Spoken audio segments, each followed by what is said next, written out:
Welcome. I will now call this August 24th meeting to order.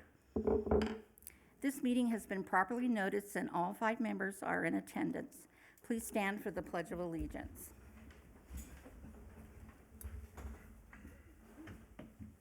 I pledge allegiance to the flag of the United States of America and to the republic for which it stands, one nation, under God, indivisible, with liberty and justice for all.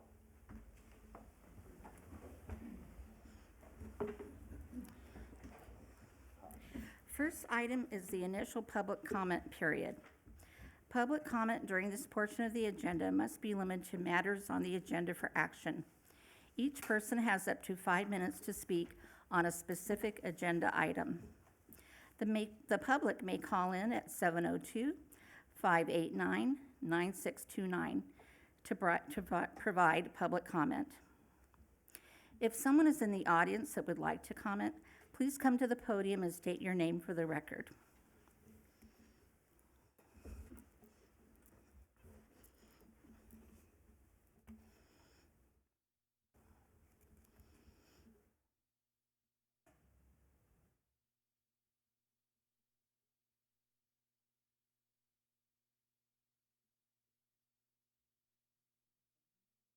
Oh, I did.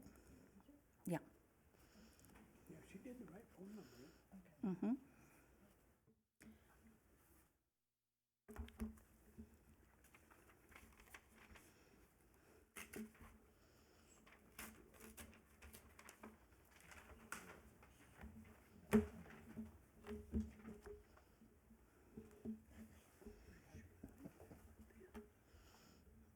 At this time, we will close the first public comment period.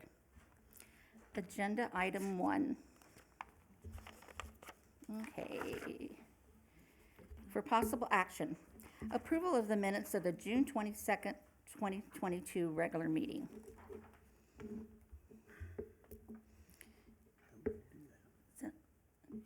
Need an approval.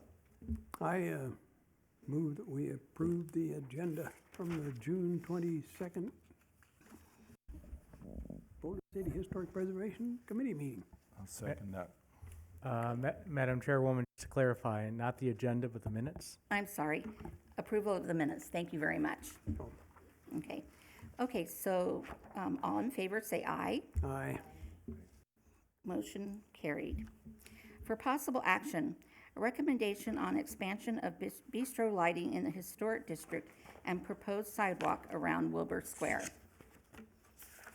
Good afternoon, members of the Historic Preservation Committee. Michael Mays, your Community Development Director. The city is contemplating expanding the existing bistro lighting within the downtown area, and the City Council has requested feedback from the committee regarding that proposed expansion. And so Jim Keene, our acting Public Works Director and City Engineer, is here to provide you a presentation. And he also is seeking feedback from the committee regarding Wilbur Square sidewalk improvements. Okay. Jim, pleasure to have you here. Okay, good evening, committee members. Thank you for having me. I'm Jim Keene, your city engineer. And yes, what we're looking for is some feedback from you on bistro lighting and then also sidewalk around Wilbur Square. Here's our first exhibit. This is the existing section of bistro lighting we have from Nevada Way to Hotel Plaza. That's been in place for a little while now. We've received a lot of compliments on it. We've received some complaints on it. So the next phase that is planned is from Hotel Plaza to California Avenue, in front of the other restaurants down that way on Arizona Street. The question is, what do you think? Do you like that? Don't like that? Would you like to see something different? We had also proposed potentially preparing for bistro lighting on Nevada Way as part of our Nevada Way reconstruction project. And that's what you're seeing here from Wyoming to Colorado Street would be that stretch. So with that, I'll open it up to questions or comments from all of you, and Okay, any comments? Go for it, ladies first. Hi. Hi. Let's see, existing, no problem. The proposed lighting on Arizona, generally, I don't have a problem with it, except from previously when we discussed the first phase, I was concerned about the poles and where they're located, and if they're in the, going to be an annoyance or a bother to the businesses along that area, or the businesses that are along that street, or any other light posts or other features that are on the sidewalk or by the road. But other than that, for that section, I can take it or leave it. I guess what I want to know is, what are the banners? That would be for like seasonal banners or for special events, things of that Oh. nature. We would have the two posts set to where we could just string a banner across those. They wouldn't necessarily have a banner all the time. Is the post, oh, it's just you're adding an extra, no, it's utilizing the existing posts for the lighting. Correct, Oh, okay, yes, yes. got it. Regarding Festoon Lighting along Nevada Way, I do not support that because you already have, or there's already trees along that stretch, and I think that's already a really nice lighting fixture. Okay. And I think you're going to just be adding extra lighting for no reason, or it's going to conflict, or it'll just conflict with the tree lighting, and so I would just concentrate on keeping the trees lit. Plus, I just don't think it's appropriate along that historic part of the main street.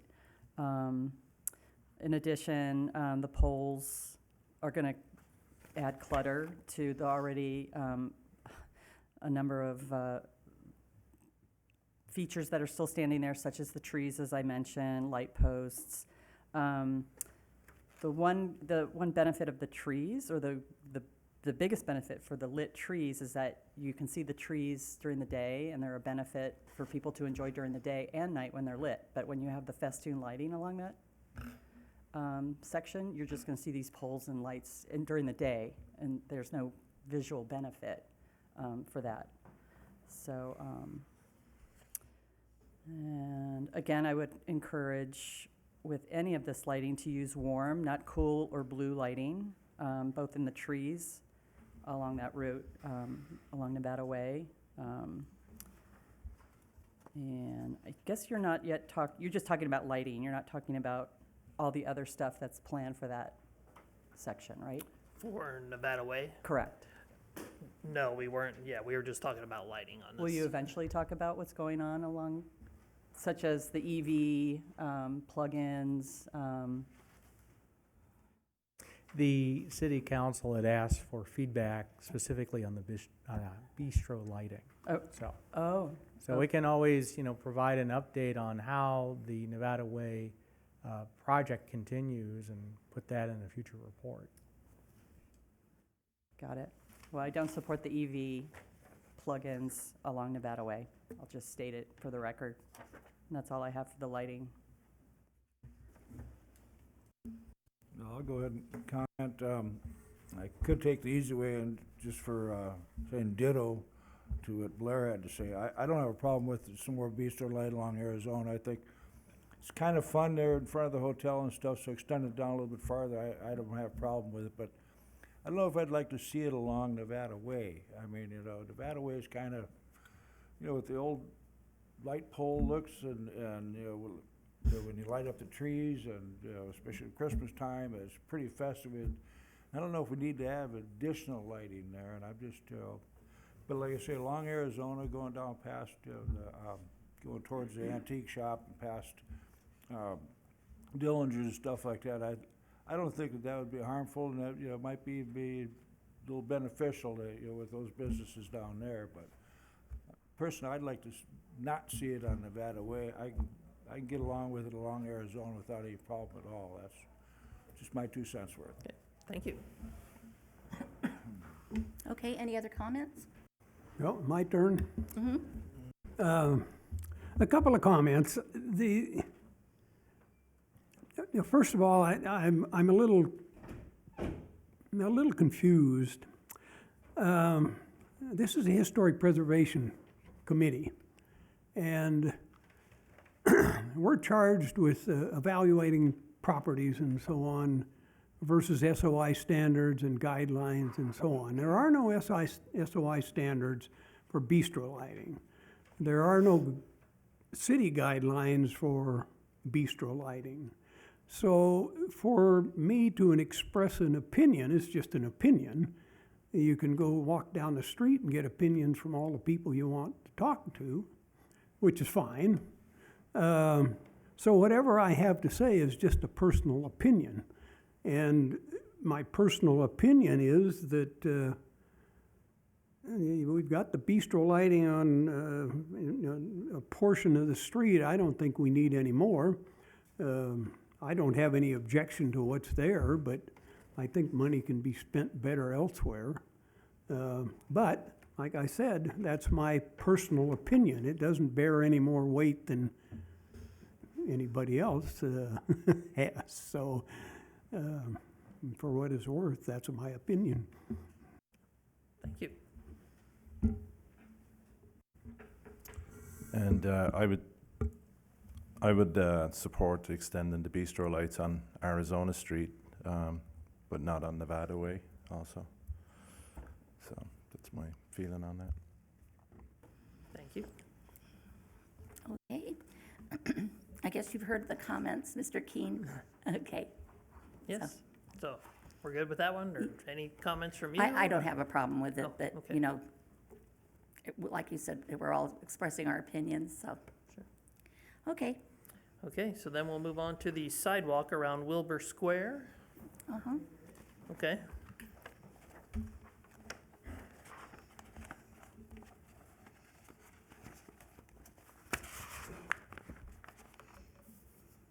you want to start with that, Blair?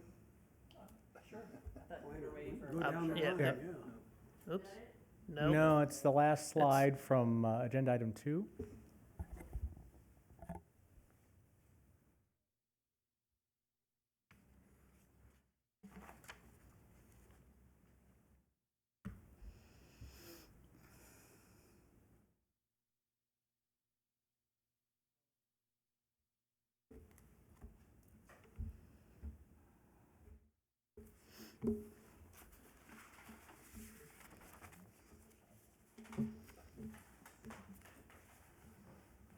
Okay.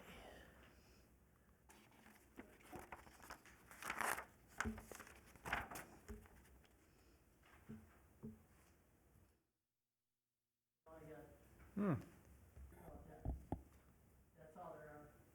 Oh, Don't have that. All right, well, you have it in your packet. so yeah, so as part of the Nevada Way reconstruction project, we're planning, we go all the way up around Park Street to redo Park Street as well. And as part of that, the sections of the Wilbur Square that do not have sidewalk around the park, our plan is to put a 5-foot sidewalk around the park. On the Park Street side, it will actually go behind the existing curb, so it'll actually go in the grass. We'll remove some of the grass to put that in. No, that's not the one. But then as we get around onto Colorado Street, we'll put the sidewalk, we'll move the sidewalk and curb out the 5 feet into the roadway. Kind of similar to how down by the turbine, the sidewalk's kind of out in the Oh, yeah. street. We'll continue that along that way. So council wanted your opinion on what you thought of putting sidewalk around the park. Part of this will help us with the new SNWA water regulations. Their requirement is that any turf be 10 feet away from the pavement. So we'll get 5 of that, and as part of this, we can also put in like a landscape strip, a DG strip, something like that, to get our 10 feet. So, and the council was just looking for your input on that? Oh, that's the one, yes. Thank you. That's fine. Okay, I'll go first. Okay, I guess I had a question first. Do you know when and why the sidewalk was added to the southeast side? I do not. That's been there since before I started working here, so. Okay.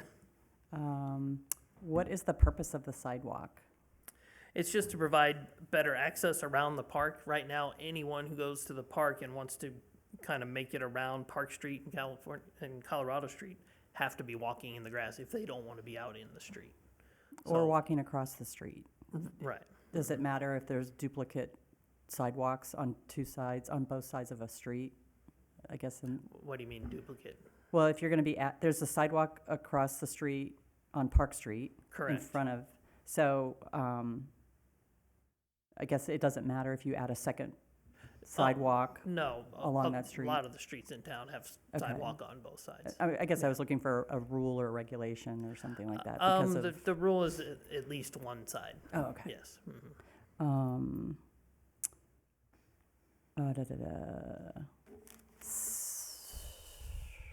Okay, is this part of the RDA's, or, I mean, the RTCA's project?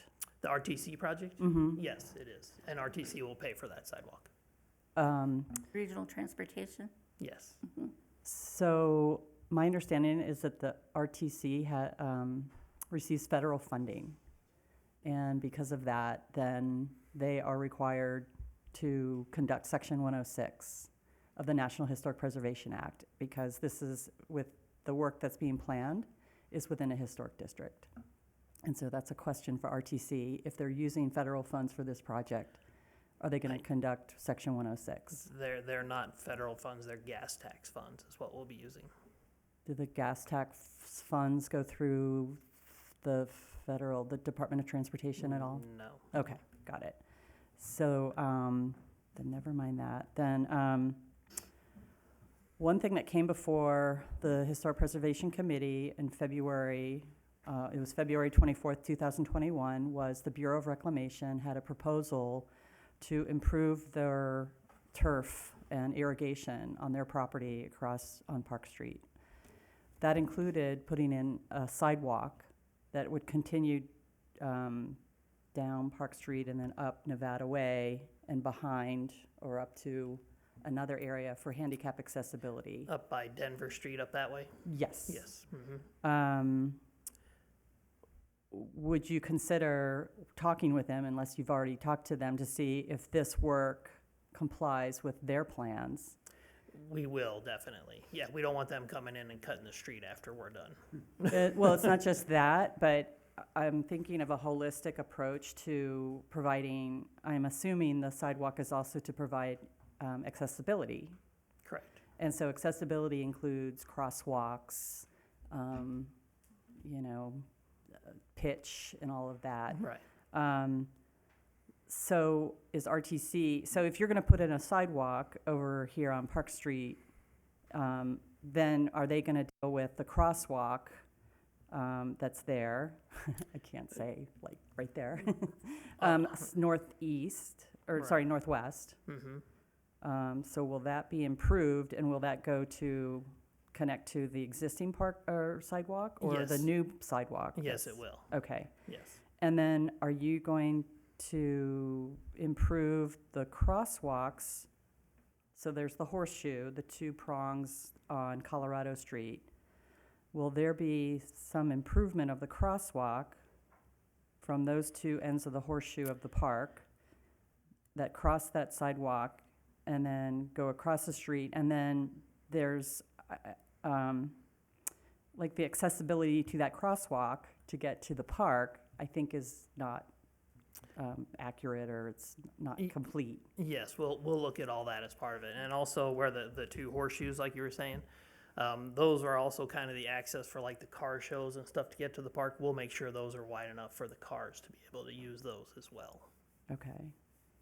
I think, so yeah, I was just suggesting work with the Bureau of Reclamation on what their plans are, and if what is being planned along not only the sidewalk, but then the road work that they're planning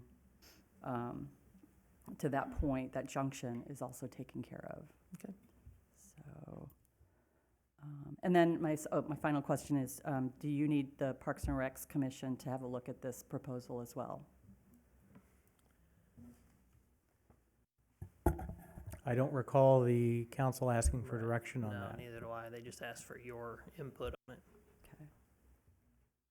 Okay. So bottom line, if all of those suggestions are taken, I don't oppose the sidewalk going around the park.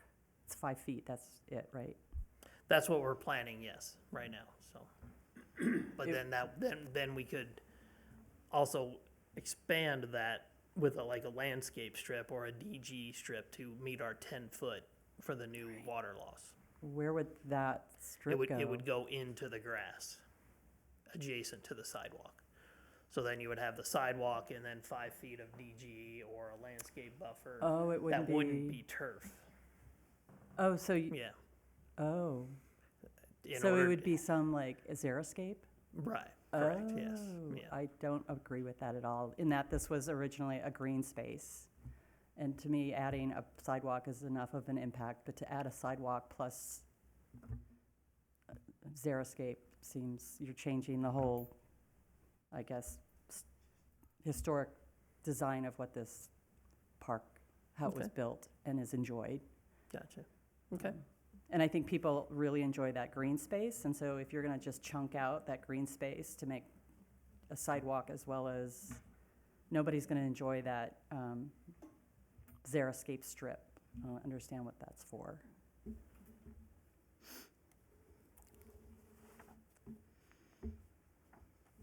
Okay, thank you. Thanks.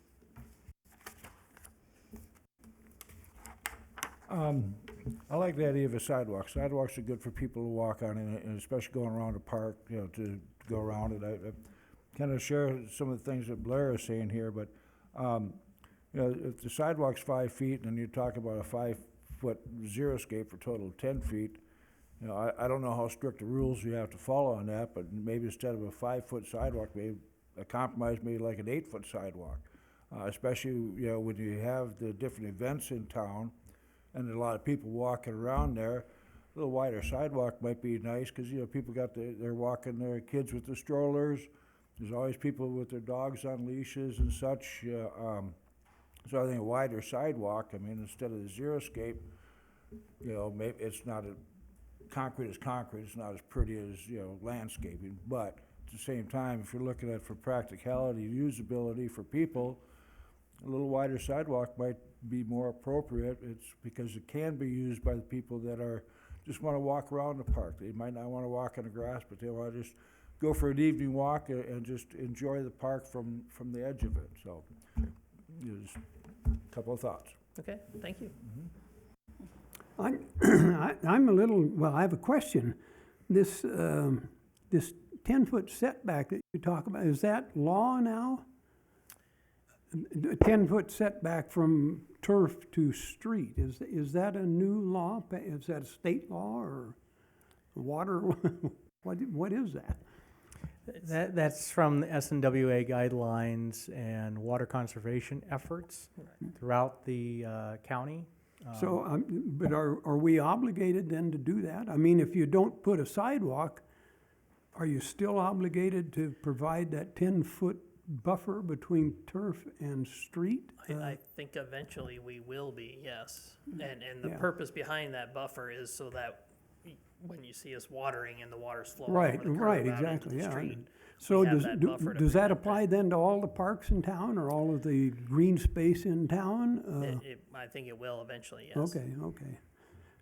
That's really all, I mean, I walk a lot up there, and I've always been curious about the sidewalks up there. I could never figure out why the heck they didn't have a sidewalk around that place, but I don't have any objection to it, but I am curious about this requirement for the 10-foot setback. If you gotta do it anyway, you might as well make a Yeah. sidewalk and a xeriscape, I guess. I mean, if, you know, other than just digging it up or whatever you do, so. Sure. Anyway, yes, I don't have any problem with the sidewalk. Can I make a comment? That 10-foot, I mean, You said it may happen. It's not a requirement now, and that's only for non-functional grass. And isn't this considered functional grass or functional turf, this park? Part of the practice is to prevent irrigation spilling into public right-of-way into streets.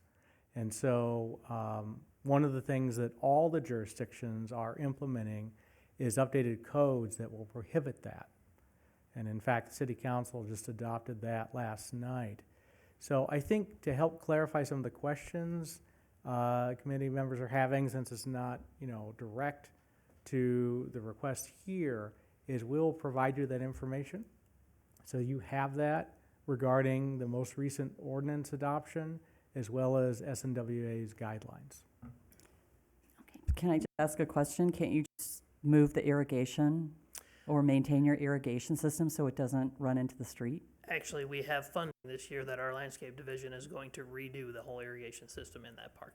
So therefore, you wouldn't need xeriscape to prevent the falling out. I'm not gonna go that far in that I think we are going to be required to do that 10-foot buffer. So, and what they're going to do, since we're not there yet, they're going, as part of their project, they're going to be prepared to move the sprayer heads in to 10 feet. As part of their new thing, they'll make it easy to accommodate that when it comes around.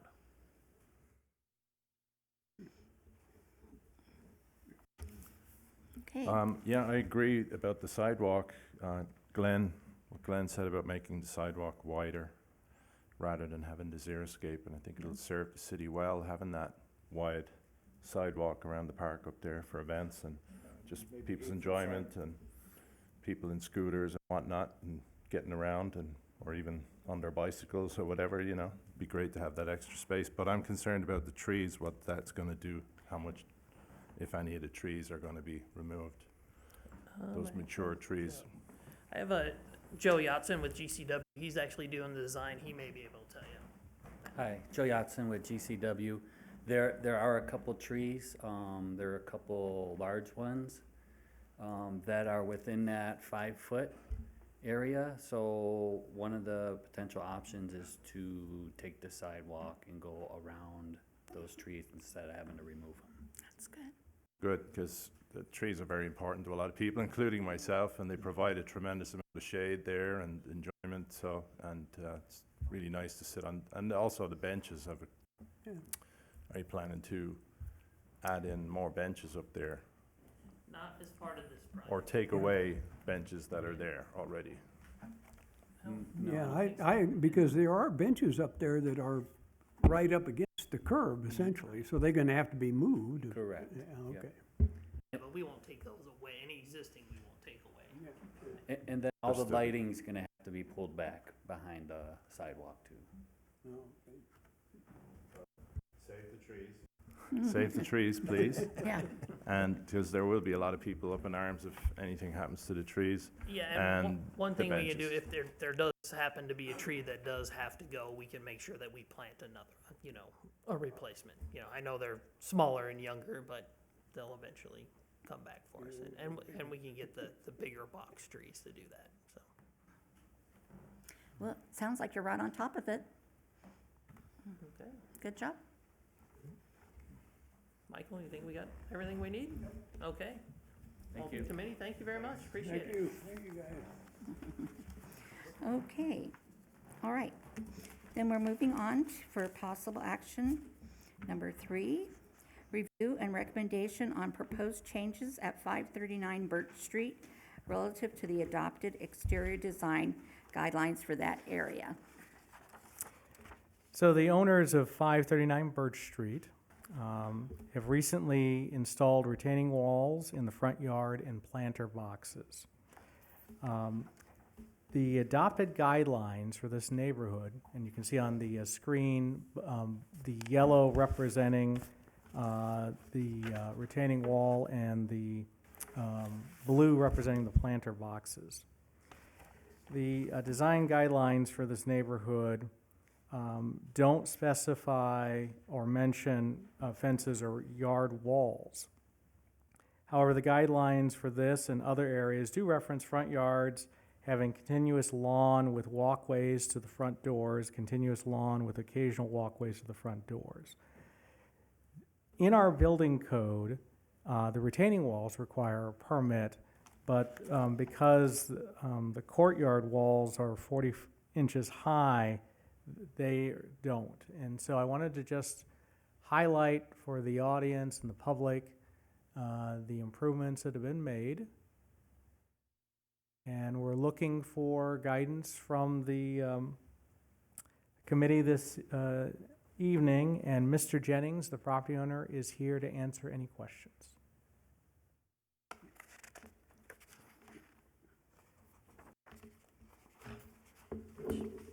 Shall we go ahead and start?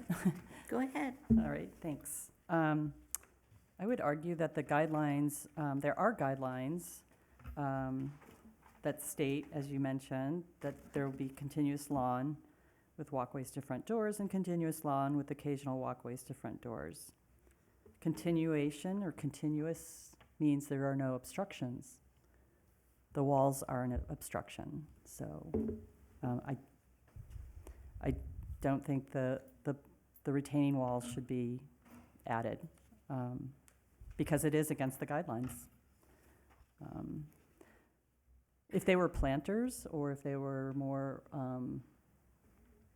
what's the word, like the yellow wall in front, that seems more like a less structural feature.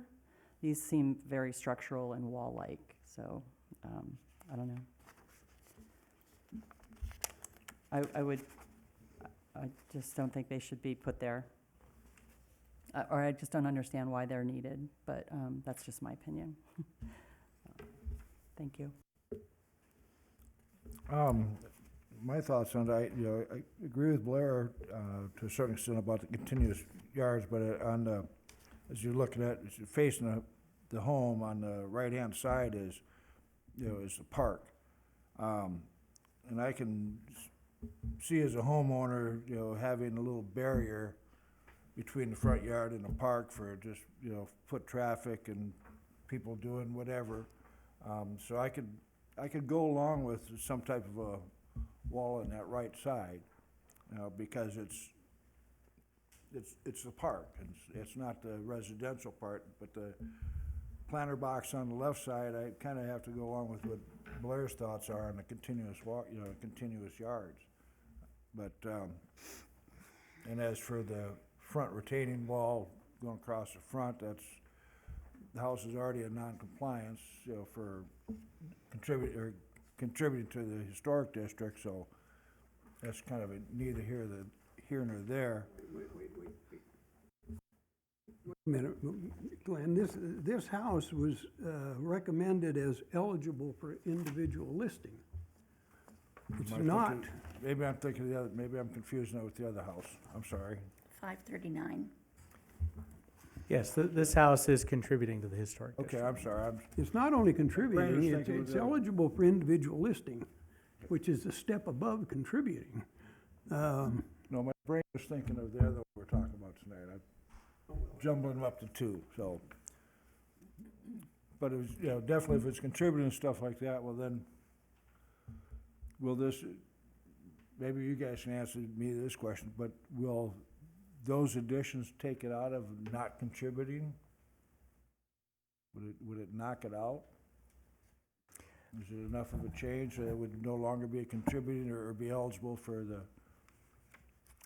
Typically, our consultant from Northwind, Courtney Mooney, would say that usually there has to be 3 distinct changes to take a property from contributing to non-contributing. I can follow up and clarify whether this would do that, but I believe, because there hasn't been any other modifications, and because of the 2020 survey, that would not change its contributing status. Okay, Okay. that answers my question. Any Thank you other for getting my brain cells comment? back. Any Well, I have a comment. I think, well, I think this is a perfect example of what the problem is with our ordinance, okay? And so I'm not going to discuss this because there's no point.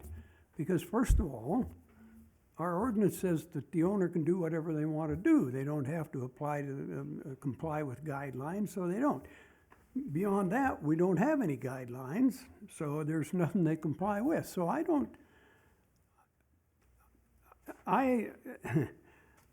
fault the owners for what they're doing, okay?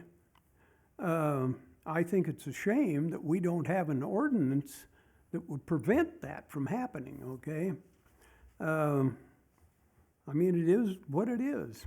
There's nothing that we can do about it, and there's nothing the city can do about it. So let them have at it. I mean, it's a beautiful home, so, and they're doing beautiful work.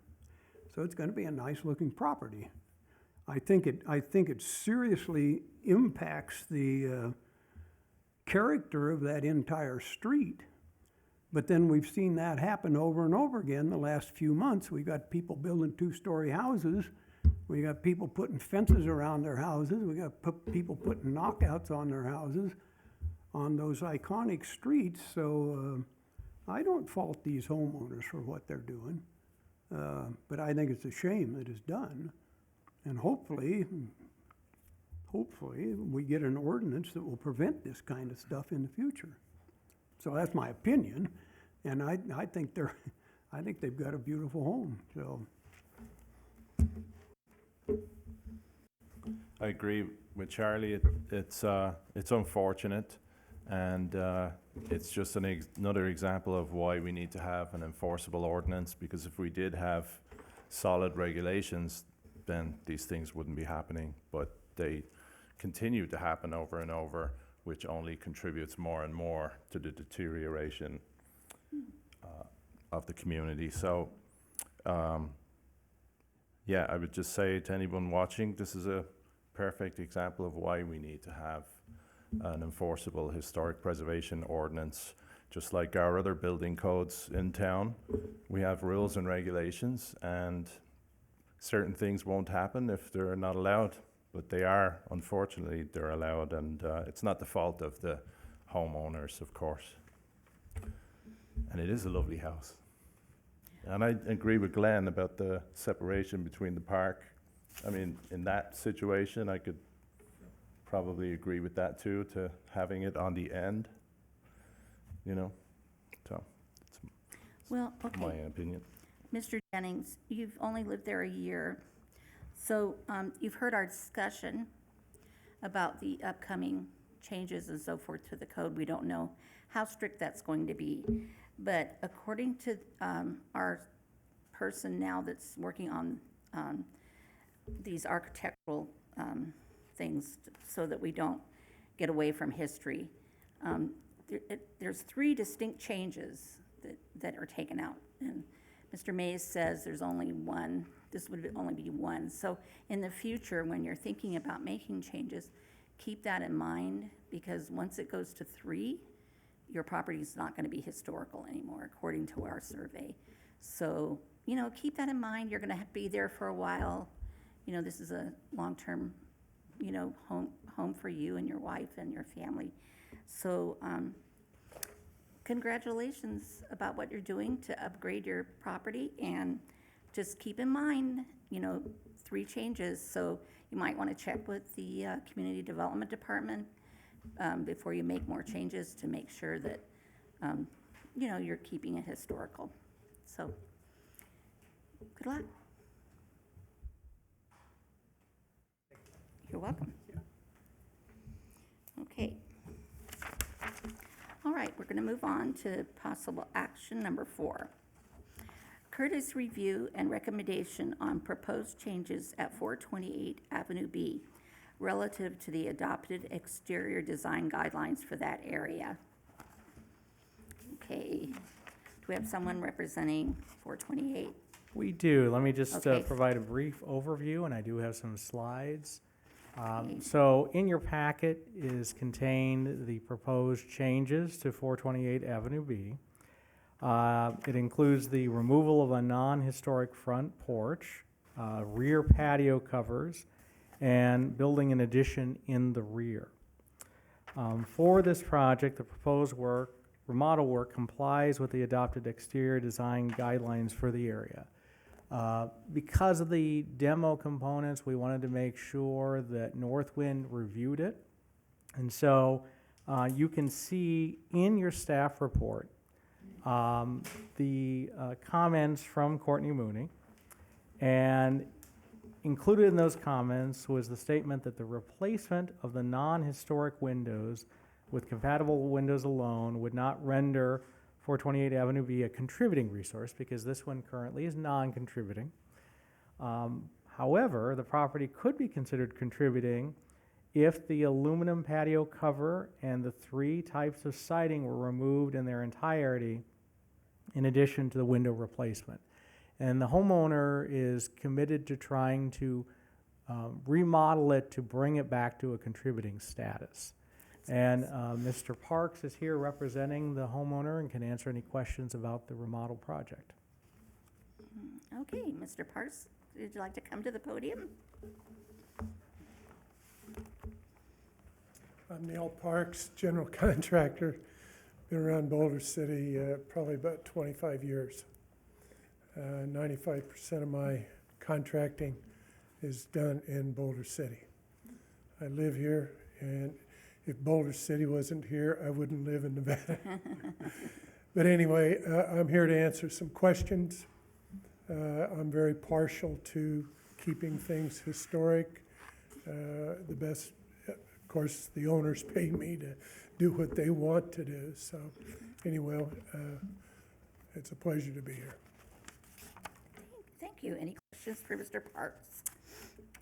Maybe Mr. Parks, if, I'm not sure. So Courtney Mooney, the consultant, the historic preservation consultant, suggested the 4 items here that Michael read off. Will those be done? Will the removal of the front aluminum porch awning and posts be done? Yes, that is not historic. And So it'll all be that removed. stuff will be removed completely. And how about the siding, trim, and shutters? The siding is not historic, and we're trying to comply. Of course, I'm sure you're privy to understand that we can't get what we'd like to get to put on the side of our houses, but we try to get as close as we can. And then, I'm asking about things that are non-historic removing, and so are all of these, so 2 of those things are gonna be removed. The removal of the 4, how about the removal of the 4 windows on the front, east facade, 2 windows on the south facade, and the 2 windows on the north facade? As far as I understand, you're correct. Okay. And then the stone veneer on the north half of the front east facade? That has to go. Good. So my question then is, I don't know if this is for you or for Michael, but is the homeowner applying for a preservation grant? The homeowner initially applied for the grant, and we were hoping to bring that before you concurrently with this review tonight. The homeowner withdrew her application. She's struggling getting estimates, quotes that are needed for the grant guidelines. And so she just wants to move ahead and accomplish the same objectives and is not looking for the grant at this time. So in my brain, I'm thinking of that grant, and basically she's following the grant guidelines. And I just would encourage her to continue to use that grant, despite, I know her And struggles. staff, yes, we, Courtney Mooney and myself had a conference call with her and talked to her about these proposed changes and encouraged her to pursue these, to take it from a non-contributing to a contributing property. And she's committed to that.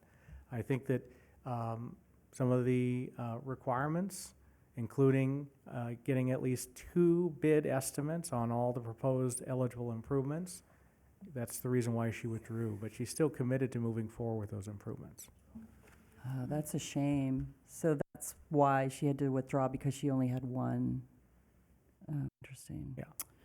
I can help comment in it.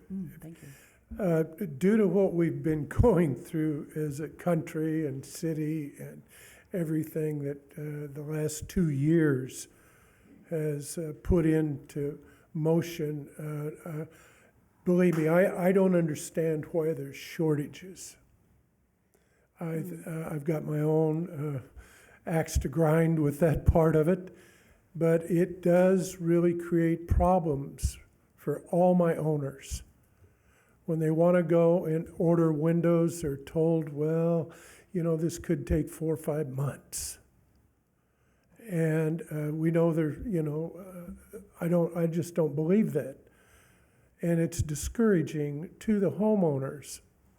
And each and every homeowner that I work with to try to get these things done like that, it isn't only just windows, it's just a number of things. And the, you know, the price of everything is like a roller coaster. So to keep within the budget and everything, I can really feel for her with trying to comply, you know, to make this thing right, so. Interesting. So let me just finish, sorry.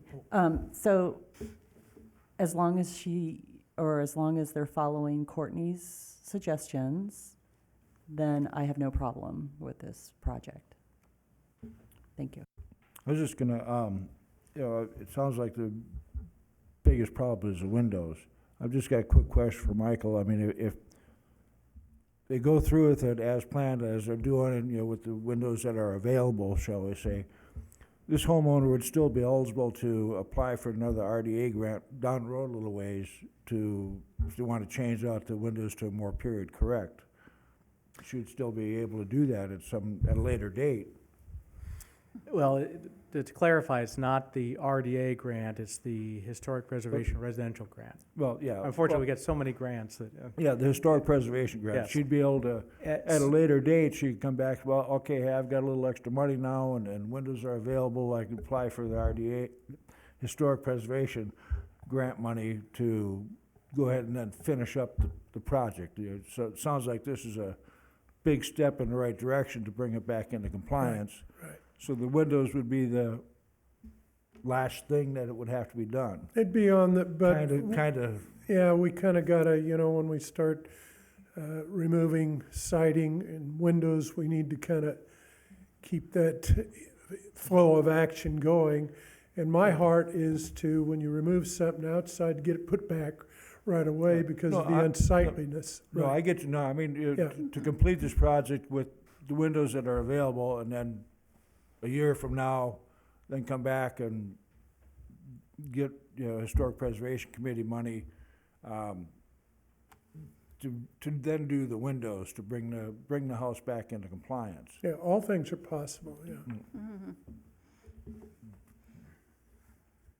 Go ahead, Charlie. I have just a comment, really, because Tara is to be commended for this. I mean, if we had more people doing what she does, we'd have a lot less of the things that are going on around in the historic district. But and this is an observation, because I've run into a person that I've talked to several times that wants to bring their house back, at least try to bring it back to conforming, and has the same problem. She can't get contractors. She can't even get them to return the call. So she can't get 2 contractors, 2 bids to apply for the grant. And I don't know, and this, Michael, it seems to me that really is a problem that maybe the city can address somehow. I mean, and you know, it's, if you're losing out on a technicality like that, and I understand the reason for it. I mean, you know, you want to get 2 or 3. I always try to get 3 bids when I do something, but I don't know. It seems to me that really is a drawback for this applying for and awarding this grant. I just wish there was something that could be done to, you know, tweak the language or something, you know, that if you could have a list of, say, okay, I've contacted 5 contractors and none of them have answered the call, then what are you gonna do, you know? Right. Right. There ought to be. And I'd like to comment on your first part of that. Tara is pretty special. I'm the contractor that did the company store. Sure, yeah. And so she's very, very sensitive to making things look historic. you can see by just going in and having a cup of coffee. But no, I go along with you extremely. I mean, it's just an odd situation, and I got to feel the same way. There might have to be some extra effort put in from a controlling situation to maybe help these owners be able to comply with our historic, what we're doing here. But anyway, I think it's a great project, and I've looked at the house, and yeah, I think she's doing great. I did have one question, though. There's a shed in the backyard, or, well, it's more than a shed, actually, a garage, or is that gonna stay there? I can't answer that, but I remember when I was doing the company store, Father was living there, and Yeah, I think right, he yeah. wanted me to go up and take care of that it is a garage. Yeah, It's right, just- yeah, docked in, yeah. Yeah. But I just wonder, is there room enough? Oh, yeah, okay, there's so room. they don't have to take that. No, we don't have to, but I mean, All right. that's kind of get over one hump and then we'll start on the other one. Yeah, sure, yeah. Okay, anyway, I think it's a great project, and I commend her. And I will commend her. I'll go have a cup of coffee and tell her great. I've got a quick question for Michael. Like Charles was saying, about can't get a, second or third bid and stuff like that. Is there possibly some way that, like if the homeowner went out and they contacted 5 contractors and they only got one to respond with a bid, is there be some way that maybe that the city then could, okay, hey, we understand this situation. The city could then take a look at that bid, and we've got building department people, and there's a lot of knowledgeable people in the city. For somebody to just kind of eyeball that, say, yeah, what they're proposing here is realistic amount of money. All right, this window is $500. Yeah, and you can buy it at Lowe's for $399 plus $100 installation or whatever. I'm just picking numbers out of there, But that somebody from the city could then, this person can only get one bid, and that knocks them out of the ability to get this money. But is there some way maybe the city could then look at that? Yes, that's a bid. It looks legitimate. The numbers are within industry standards, shall we say? So the person that can only find one contractor still would be able to work with the city and still get the benefit of these funds that are available. Is there any way something like that could be implemented? Well, there's 2 challenges with that. First and foremost, the guidelines, which were recommended by the committee and adopted by the city council, specifically say a minimum of 2 bids. And so, secondly, because you're using public funds, it's very important that you have multiple bids because you're using taxpayer dollars. And so it would be impractical for a staff person to make a judgment call of whether that is reasonable or not. That's why, with bidding processes and, municipalities, government entities, they go with the lowest cost qualified bidder. And that's, again, the way to protect taxpayer dollars. But is a no response considered a bid? If she sent out 5 requests for quotes and only 1 responded, are the other 4 considered a response? And therefore, there's your bidder, there's your contractor. Unfortunately, no. That's how we But what do you it in the can have, though, federal is somebody government. that's Yeah, word in. self-contractors, and they just phony up 2 bids, and we've seen that happen. So what do you do there? Well, if I can remind the committee, we're getting off the agenda topics, so if we can just stick to the review. If I might get to make a comment, please, thank you. Just like to say that I'm 100% behind this, and I think Ms. Bertoli deserves a lot of credit for setting such a good example. It's the very thing we need to see more of. And Michael, about the contractors, do we have a list? They do have to get a bid from a locally licensed contractor, or is it just someone with a state contractor's license? Does it need to be somebody with a local Boulder City business license, or is it scrutinized? Everyone who In such does a way? work within Boulder City is required to have a local license. So do we have a list that we could provide to them of contractors that are licensed in town ahead of time, so they know, they're not wasting their time calling people that, find out, oh, I have to have a license, and then, it becomes a very negative, probably. Yeah, obviously, the Experience. city can't recommend anybody, but we've always provided lists Okay. of that's what I was wondering. contractors that have done work within the city. Great, thanks. Good. All right. Again, I want to say that Tara is to be commended for her work to try to get this up to speed for historic preservation, and we wish her the very best. And we look forward to seeing what she does with this property, and I hope she enjoys it. So, thank you so much for Thank you for coming. the opportunity. I want to commend you guys for doing what you're doing. Thank you. You're Thank you. All right. Then we'll move on then to possible action. Courtesy review and recommendation on an RDA grant application for 521 Nevada Way. So the owner of 521 Nevada Way is proposing removing the existing awning, which is not historical. You can see on the map here, the area highlighted on Nevada Way where the proposed new portico would go over the sidewalk. The owner is applying for RDA grant, not the historic RDA grant, but the RDA grant. And typically, the city council or the RDA committee is also interested in historic preservation committee feedback. And so that's why this is before you for courtesy review and feedback before it goes to the RDA.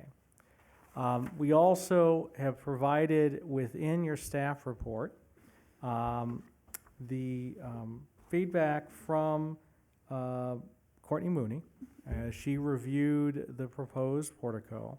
And I just wanted to highlight one of the references included in the report, that the proposed new canopy will not destroy the historic materials, features, and spatial relationships that characterize the property, will be differentiated from the old, and will be compatible with the size, scale, portion, and massing to protect the integrity of the property and its environment.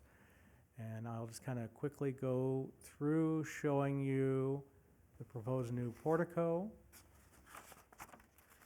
And then there's the background material on the property. And Mr. Runyon is here to answer any committee questions. I have some historic photos I'd be happy to share if I can bring them up there. Sure. Pretty interesting. I noticed they didn't make the packet, but these are the photos that we found at the museum archives that actually show Thank that you. the building did have arches at one time. Kind of interesting. You have Yeah. kind of hard to get your bearings because the town has changed so much, but if you look real close, that's Avenue B coming through there. And I don't know exactly, I don't have the exact history on that building, but at one point it was Broadbent's Drugstore, and there's been at least 2 fires in that building over the years, I was told. But it's one of the only buildings on the block without arches and on either side of the street. So we just thought it'd be a nice addition to kind of bring it into conforming with what's already there. The building on the right is part of Ace Hardware, and the one on the left, is where the corner is, and they've added arches there. The Porters did that years ago. And these arches, we just want to kind of bridge the gap between the two that are already there. Similar style. It would tie in nicely. The signage on the front of the building would still show, and because the shed type roof there. And I'm open to any questions, suggestions. Most of you, I've been in Boulder City most of my life. I've done a lot of projects around town, and historic preservation is very, very important to me. I'm just gonna comment. Like you say, that's the only stretch of the building along that stretch of road that doesn't have the canopies and stuff. You know, it's not gonna be defacing anything. I personally, just my opinion was that I think it would enhance it. You know, if We think so. the complete look along the street, you know, 'cause sidewalk on both sides would be completely, I don't wanna say covered, but, you know, they'd all have a similar, Correct. you know, I don't wanna say appearance, I'm not sure which word I wanna say. But I can see where, I do not see where it would come into, to harm the aesthetics of Nevada Way. That's just my thoughts, so. Thank you. Any other feedback, questions? I'm trying to get, oh, go ahead. Oh, it just says and I think Michael read it too, the proposed canopy will not destroy historic materials, features, and spatial relationship that characterize the property, will be differentiated from the old, and will be compatible with the size, scale, proportion, and massing to protect the integrity of the property and its environment. Compatibility with historic materials and features doesn't apply here. So it looks like that'll be fun for the canopy to be added. It'll add a lot to downtown. And it's kind of funny, it's come up at the same time, they're doing the whole beautification through there at the same time, and we started talking about this before we knew that, but the timing is right to Good, approach it. good. I have a question. Yeah, Blair. How high will the canopy go up the building? You know what, I don't have those dimensions exactly, but you'll notice the canopy on the right is slightly lower, the canopy on the left is higher, and we're kind of trying to balance it out. The one on the right is too low, I think. When you walk through it, it feels kind of low. Now that I've pointed it out, when you guys walk through, you notice. That was done years ago, but the one on the left is very open, so we're, like I said, we're gonna have something in between there. I wanted to be able to see the windows, and we also happen to line up well with the doors this way. And if you get smaller arches, then you end up losing window space and lighting. So that's the reason we kind of spread it out and made it that height. There are signs on the front of that building right now up above that, so we didn't want to go too high and disturb the signage that's already there. So that was the reason for the height that we chose. As well as the parapet Yeah, the parapet's in place and, gonna remain? yeah. and they- Okay, Yeah, so we won't disturb anything up there. okay. And her comment about it being off-center, I don't understand is it off-center of the doors or? I honestly didn't understand that unless, the one on the left might be a little bit smaller, is that right? It looks like it. But I think aesthetically, I don't think anybody would notice, but again, what you will notice is the fact it lines up with the doors. I wouldn't want a door going right into a post. So are the doors in the correct location, historic Yes. locations? Oh, okay.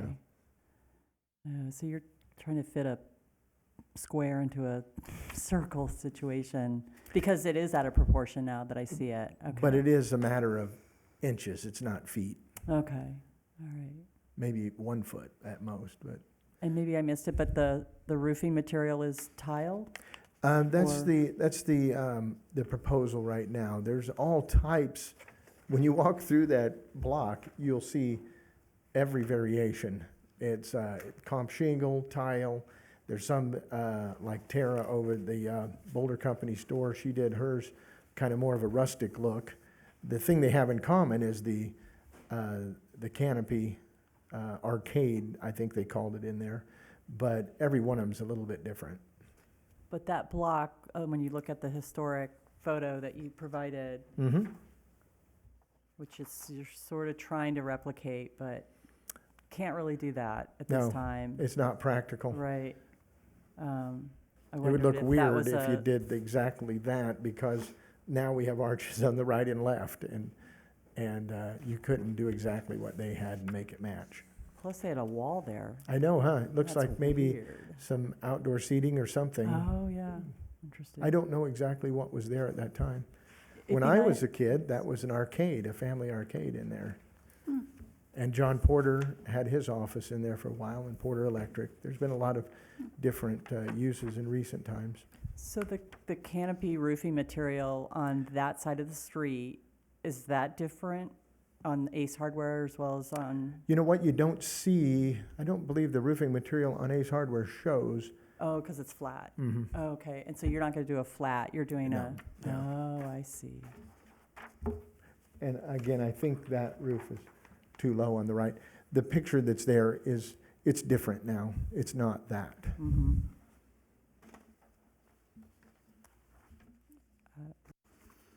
I think it's fine. We have a It's- general contractor and an established architect that we're working with, and they do good work. Thank you. You bet. Well, we look forward to that. We'll see Well, thank how it you. turns out. Thank you. I have Thank you one for- question. Yes, sir. This is, do you have any idea what the date of this photo is? I do not. I've got one, I don't have, are you talking about the one I gave you? Yeah, the one that you So gave us, it would yeah. appear to me that it would be late 30s. That's The what it- trees have grown up a bit, so it wouldn't be 31-ish. But Well, and my, the hotel's built, so that's got to be 33, 34. or correct. something. And if you look off in the background, the dormitory buildings, those Are s- apartment buildings are there. There, yeah, So, and okay, I would think late 30s. okay, yeah. It's a great picture, yeah. Thank you. And I think the project's, yeah, that's, it's going to be an improvement, actually, Excellent. yeah. All right, thank you all. Thank you. Can I ask a question of you, Michael? Why aren't we seeing the RDA grant in our packet? Because you're not considering a historic preservation RDA grant. This is a non-historic preservation Oh, it's a RDA grant. the That's standard? other Standard. one. It's Yeah, a not courtesy ours, but- review because the Yeah. city council typically inquires about feedback from the committee. Right. Well, Thank and you, by the Brett. way, the other comment I would make is it was nice to see Mooney's report, because I think she did a great job. I mean, all you had to do is Yeah. read her report and say it's okay, so I like that, yeah.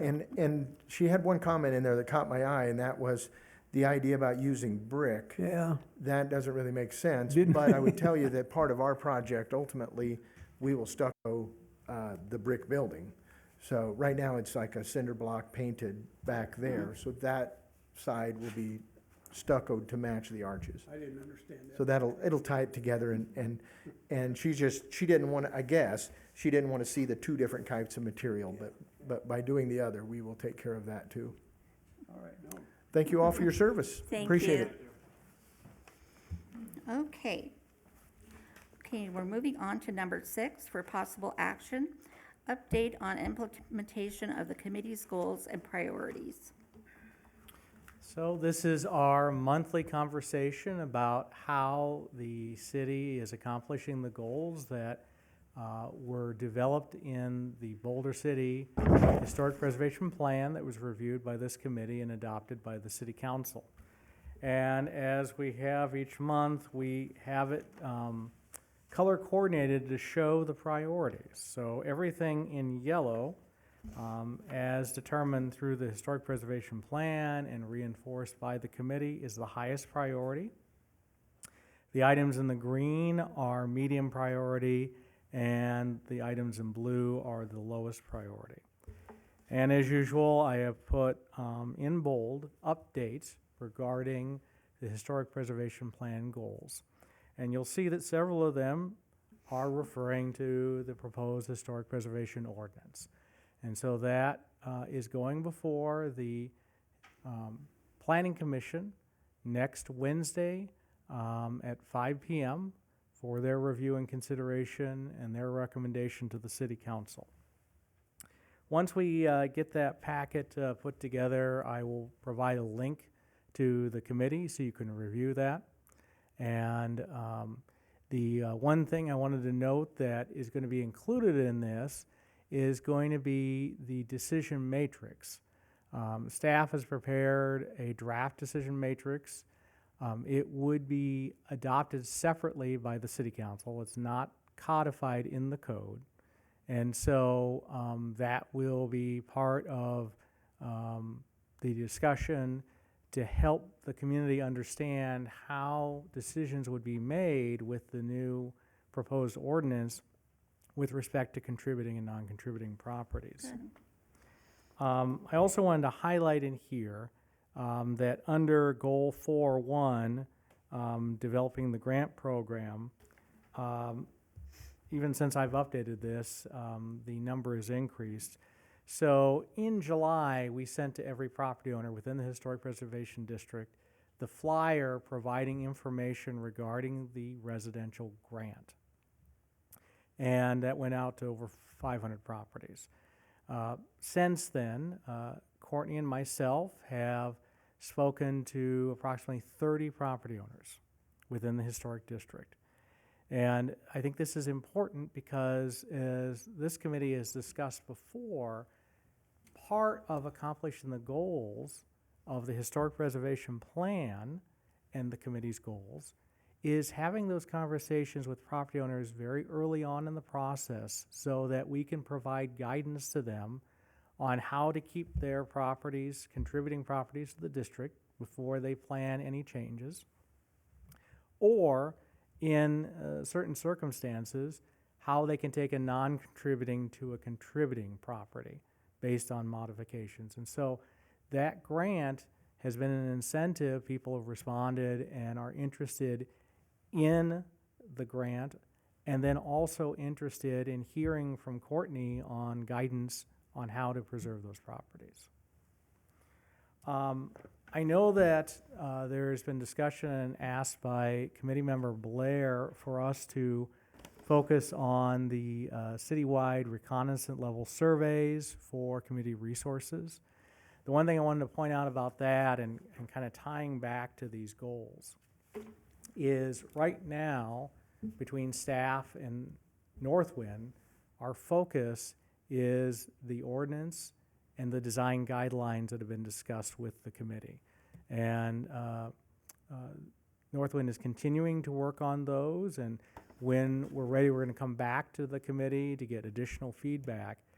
That is where the priorities are in terms of implementation of the Historic Preservation Plan goals. And so to look at other priorities, well, we can look at that, but then that would be out of order of the priorities that were set in the plan. And then that's also taking resources away because we only have finite resources with Northwind. We're not their only client. Yeah. And so that would delay implementation of the higher priority goals. And so with that, I can answer any questions about the matrix or any of the goals. Michael, I'm glad that you did point out the grant. I was very pleased with the amount of property owners that responded. You sent out 500, and we had 25, and you just said 30.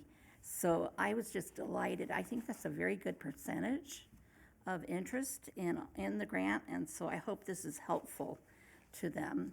And so thank you very much. Yeah, and even if they don't pursue the grant, we've had that dialogue with them. And that, again, that's part of how we're using our contract with Northwind to provide guidance to property owners on the Secretary of Interior standards, on how to preserve and keep their properties as contributing properties, and that's been very helpful to property owners. Yes, thank you. I think that was very, very encouraging to see that. Michael, I have a question. When these flyers go out, do they go out to the owners or the resident? Are they mailed to the house or are they mailed to the owner? It's mailed to the property owner. To the property owner. So if the property owner's in Las Vegas, it goes to Las Vegas. So, okay, all right. The reason I asked is I've talked to several residents and that have received these flyers, but they aren't owners. And I'm just curious as to why that's happening. Yeah, I mean, we pulled the address information on those properties, so. Yeah, I know. It's just one of those things. I was just curious because I assumed that they go to the owner. I mean, the owner of the property, not the resident. Although I do wonder why the resident doesn't have some input on this, or the people that live there, but. Well, I think Yeah. the key thing is we're getting the word out there, and they're And aware. they're Yeah, responding. Renters And and that's the property owners great are part. responding, yes. Yeah, No, that's a yeah. good thing. It's a good thing. I was just curious, so. Can you summarize, maybe not here, but maybe at a future meeting, what are the questions about, or what are they inquiring about specifically? What they can or can't do, or what resources are available to them? Is there kind of a summary you can provide for that? First question is, are they contributing or non-contributing? So with the interaction, we send them a copy of the 2020 Northwind survey for their property. And that is usually part of the conversation with Courtney, and they tell us what they would like to do with their property in the future, and Courtney provides feedback on whether those improvements would affect the contributing status of the property or not, and alternatives to accomplish the same goals. And so that's where it's been very beneficial conversations, because this is before people have gone and hired an architect and set their vision and plans for their property. And that way, they're armed with that information when they decide to make those improvements in the future. Yeah. That's very helpful, very helpful. Very helpful. I'm glad we can provide that. All right, very good. So we'll move on to number 7 for possible action. Discussion update on the status of properties in the historic district and other potentially eligible properties. So Member Blair had asked some questions regarding certain updates, and so this is the appropriate agenda item to provide that. So with respect to the historic water filtration plant, the CCCHP grant that was submitted last February, this summer, the CCHP committee held a public hearing. I attended it virtually. Most of the applicants attended virtually. And we presented our applications and the intended improvements for those projects. The committee provided tentative approval to our approximately $200,000 ask for the improvements that were laid out in the historic structurals report. The committee did note that and appreciated that report was included in the packet. And the next step in the process is formal approval, which we were told by SHPO will occur this fall, and the subsequent agreement between the state and the city to receive the funds and the conditions therein to receive those funds. And we anticipate, and we're told we can't do any work until that agreement is finalized. So with that timeline, we'd be looking at beginning the work on the historic water filtration plant next year. In addition to asking on the status, Member Davenport also asked for a copy of the updated report. I have sent a link to the committee for both the final report as well as the city's application for the CCCHP grant. You will see 3 links because we had a lot of material in our grant application, and that's linking directly to the SHPO website. All right. Mm-hmm. Any other questions about the historic water filtration plant? So you sent an email with those links, or? Yes. Okay. It was about an hour or 2 ago. Oh. Yeah. Okay, no wonder we didn't see it in the packet. Nope. No, not in the packet. Okay. Regarding the status on the RDA Historic Preservation Grant that was awarded for 524 Nevada Way, it was awarded on September 14, 2021, and As you recall, in the grant guidelines, the work has to be completed within 1 year. However, the applicant can request an extension, and because of delays, material and other unintended delays with that project, they have asked and received a 6-month extension to March 14th of 2023. If they don't have it done by then, can they ask for another 6 months, or is that just kind of a one-time extension, or? I believe how it's written is they may ask for an extension. I'd have to double check the grant guidelines if another extension can be provided or not. But it's my understanding the applicant wants to get this project done within the next 6 months. Okay. Okay, any other comments? Well, there was one other item, Bullock Field. Well, and I think, again, going back to, we can always reevaluate that and have Northwind look into that, but that's going to divert priorities.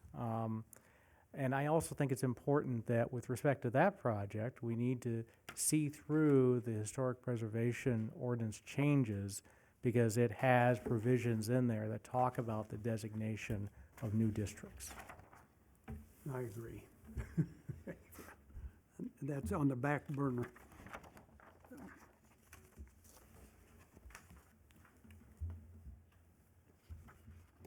Okay, any other comments then? Okay, moving on then for number 8, for possible action, committee discussion regarding potential agenda items for upcoming Historic Preservation Committee meetings. I got a kind of a question for Michael on the water treatment plant. You know, what looks like the funds are going to be coming. Might be able to start work on that next year. Is there, when that starts? I mean, you know, obviously when the work is done, has it been decided what the building's going to be used or how it's going to be used? Who's going to be in, kind of manage it, or you know, so it doesn't just. We get the building all fixed up real nice and pretty, and then it just sits there and deteriorates. Yeah, You know, I mean, this there is any kind the of- first phase for restoration preservation.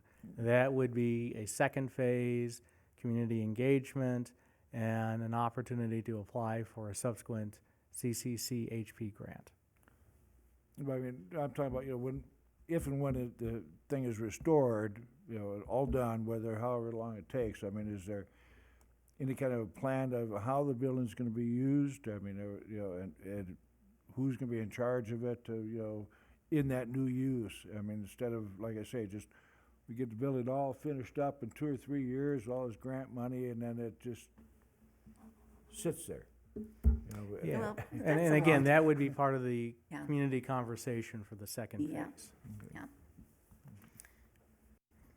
Can I ask that the CCCHP grant be added to next month's agenda as far as the status update? Just to keep it on the radar? And I don't know if you want to put it under, keep it listed on agenda or item number 7. Yeah, I think it's appropriate under 7. However, I don't anticipate any updates, but if- True, but it, yeah, we can just make sure it is always a placeholder there. thank you. Okay. Mhm. And then the other possible agenda item, unless you want to talk about it now, is update on the city staff's attendance at the Historic Preservation Commission conference that was in Cincinnati. Yes. Anything to share with I us? will put that on the agenda for next month, and I'll even put together a PowerPoint slide presentation of some of the things that I learned. Good, Thank you. thank you. Yeah. Glad you could get some time off and enjoy. Okay, moving on then, we move into public comment. Each person has up to 5 minutes to speak at the discretion of the chair. Comments made during the public comment period of the agenda may be on any subject. All remarks shall be addressed to the Historic Preservation Committee as a whole, not to any individual member of the Historic Preservation Committee, of the audience, or of the city staff. No person other than members of the Historic Preservation Committee and the person who has the floor shall be permitted to enter into any discussion, either directly or through a member of the Historic Preservation Committee, without the permission of the chair or presiding officer. No action may be taken on a matter raised under this item. So now we move into public comment. Let's see, if you would like to call in, since I don't see anybody here, you may call in at 702-589-9629. Okay. And we'll just wait a minute or two.